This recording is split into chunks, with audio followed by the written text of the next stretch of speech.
हाय दोस्तों, कैसे हैं आप लोग। आई होप आप सब ठीक ही होंगे। तो आज की इस वीडियो में हम बात करेंगे क्लोरफेनेरामाइन मेलेट टैबलेट के बारे में।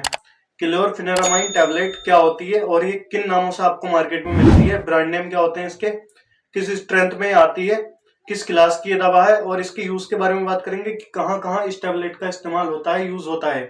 वीडियो के लास्ट में हम जानेंगे इसकी डोज, सावधानियां और साइड इफेक्ट। तो सब कुछ एक एक चीज हम आपको इसके बारे में डिटेल से बताएंगे। पूरा वीडियो को देखना है, आखिर तक बने रहना है। तो क्लोरफेनेरामाइन की जो इसका टैबलेट भी आती है दोस्तों, और इंजेक्शन फॉर्म में भी आता है ये, और ये आई ड्रॉप की फॉर्म में भी आता है। हर तरीके की जो इसकी फॉर्म है अवेलेबल है, बट इस वीडियो में हम बात कर रहे हैं टैबलेट की। तो कुछ इसके ब्रांड नेम जान लेते हैं कि किन किन नामों से वो आपको मार्केट में मेडिकल स्टोर में मिलती है।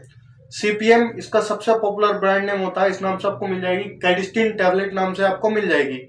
स्ट्रेंथ की बात करते हैं तो दो तरीके की स्ट्रेंथ में आती है, 2 mg में आती है और 4 mg में आती है।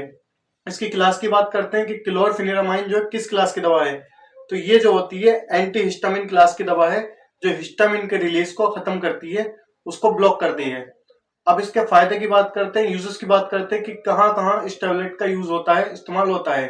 तो जैसे कि दोस्तों ये एक एंटी हिस्टामिन क्लास की दवा है, तो एंटी हिस्टामिन क्लास की दवाओं का रोल होता है कि वो एलर्जिक कंडीशन में दी जाती हैं।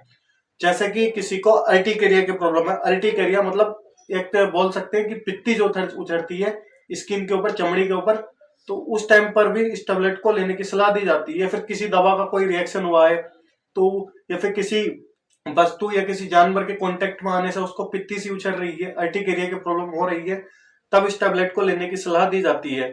इसके अलावा एलर्जिक रेनाइटिस, जिसमें कि नाक की म्यूकस मेम्ब्रेन जो होती है उसमें सूजन हो जाता है, या फिर वो कोई इन्फेक्शन के कारण हो सकता है या एलर्जी के कारण हो सकता है, तो उस कंडीशन में भी इस टैबलेट को लेने की सलाह दी जाती है। इसके अलावा स्किन पर अगर किसी की एलर्जी होती है, पूरे शरीर पर उसके छोटे छोटे दाने बन गए हैं, उसमें ईचिंग होती है, एलर्जी होती है, खुजली मचती है काफी, बार बार उसको एलर्जी होती है उसमें, तो उस कंडीशन में भी इस टैबलेट को लेने की सलाह दी जाती है। इसके अलावा कोई चीटा छोटा कीड़ा वगैरह कट लेता है, तो उसके बाद जो एलर्जी होती है उस टाइम पर भी इस टैबलेट को लेने की सलाह दी जाती है। इसके अलावा दोस्तों कॉमन कोल्ड अगर किसी को हो गया, कोल्ड हो गया है, कफ लगा हुआ, उसको खांसी लगा हुआ, स्किन पर रैशेस से आ रहे हैं उसके, और इसके अलावा वाटरी आइज मतलब उसकी आंखों से पानी चल रहा है, नाक से पानी चल रहा है, रनी नोज, ईचिंग आइज, आंखों में उसकी ईचिंग होती है, खुजली होती है, थ्रोट में उसके इन्फेक्शन हो रहा है, थ्रोट में ऐसा लगता है खरांसे सी हो रही है, तो उस कंडीशन में भी इस टैबलेट को लेने की सलाह दी जाती है। इसके अलावा एनाफाइलेटिक शॉक जो इमरजेंसी कंडीशन होती है, कोई एनाफाइलेटिक शॉक आ जाता है, तो उस कंडीशन में भी इस टैबलेट को लेने की सलाह दी जाती है। इसके अलावा दोस्तों एक होता है एंजियोएडिमा। एंजियोएडिमा में क्या होता है कि होठ पर जो नीचे वाला होठ जो होता है, इस पर सूजन हो जाती है, वहां पर इन्फ्लामेशन हो जाती है, तो उस कंडीशन में भी इस टैबलेट को लेने की सलाह दी जाती है। इसके साथ साथ एक प्रॉब्लम होती है, एक बीमारी होती है कंजक्टिवाइटिस, जो कि आंख के अंदर होती है। उसमें आंख की जो अंदर वाली झिल्ली होती है, परत जो होती है, उस पर स्वेलिंग आ जाती है, सूजन आ जाती है, चाहे वो किसी संक्रमण के कारण हो या फिर कोई एलर्जिक रिएक्शन के कारण हो, तो उस कंडीशन में भी इस टैबलेट को लेने की सलाह दी जाती है। अब बात करते हैं डोज की इसकी। तो डोज जो है, जैसे कि डोज जो डिपेंड करती है मरीज की एज, वेट और कंडीशन, इन सब चीज पर निर्भर करती है। इसको दोस्तों एसओएस भी लिया जाता है, मतलब मान लो किसी को इमरजेंसी कंडीशन हुई है, किसी को हाल फिलहाल में फौरी तौर के लिए लेना है, जैसे पित्ती उछरी उसके, या कोई एनाफाइलेटिक शॉक आया, या फिर एंजियोएडिमा हुआ, उसको एक टेबलेट उसने ली और उसका ठीक हो गया, तो उसके बाद उसको जरूरत नहीं पड़ेगी।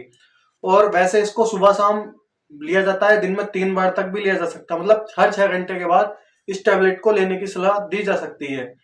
24 घंटे में 24 mg से ज्यादा इसको नहीं दिया जाता। 24 mg इसकी मैक्सिमम डोज है 24 घंटे के अंदर। और ये जो डोज होती है एडल्ट डोज है, बड़ों की डोज है, 12 साल से ऊपर वालों को इस डोज को देते हैं। बच्चों के लिए इसका साइरप आता है, तो साइरप को जो है आप अपने डॉक्टर से पता कर लें कितना देना, उसी हिसाब से दें। अब मोड ऑफ एक्शन की बात करते हैं कि ये टैबलेट काम कैसे करती है, हमारे शरीर में जाकर किस तरीके से काम करती है।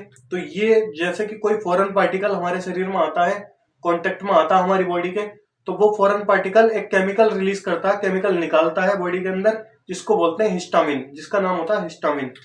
अब हिस्टामिन क्या करता है, हिस्टामिन के कारण ही एलर्जिक रिएक्शंस होती है हमारी बॉडी में, तो फिर जो भी एलर्जिक कंडीशन बन रही है वो हिस्टामिन के कारण ही बनती है।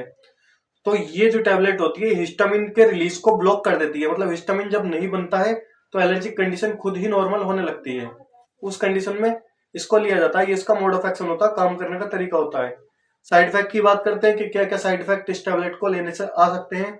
कुछ कॉमन से साइड इफेक्ट इसमें आते हैं, जैसे कि ड्राउजीनेस लगना, डिजीनेस लगना, या फिर यूरिनरी रिटेंशन बढ़ जाएगा।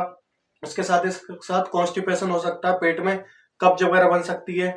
इसके अलावा नोजिया वोमिटिंग की प्रॉब्लम हो सकती है, डायरिया के दस्त उसको लगने लगेंगे, गैस्ट्रिक पेन मतलब एपिगैस्ट्रिक पेन, उसके पेट में दर्द होने लगेगा हल्का फुल्का। ये कुछ कॉमन से साइड इफेक्ट इसमें आ सकते हैं। इससे हटकर भी अगर आपको कोई और साइड इफेक्ट दिखता है तो आप तुरंत ही अपने डॉक्टर से कंसल्ट करें, उनसे पता करें।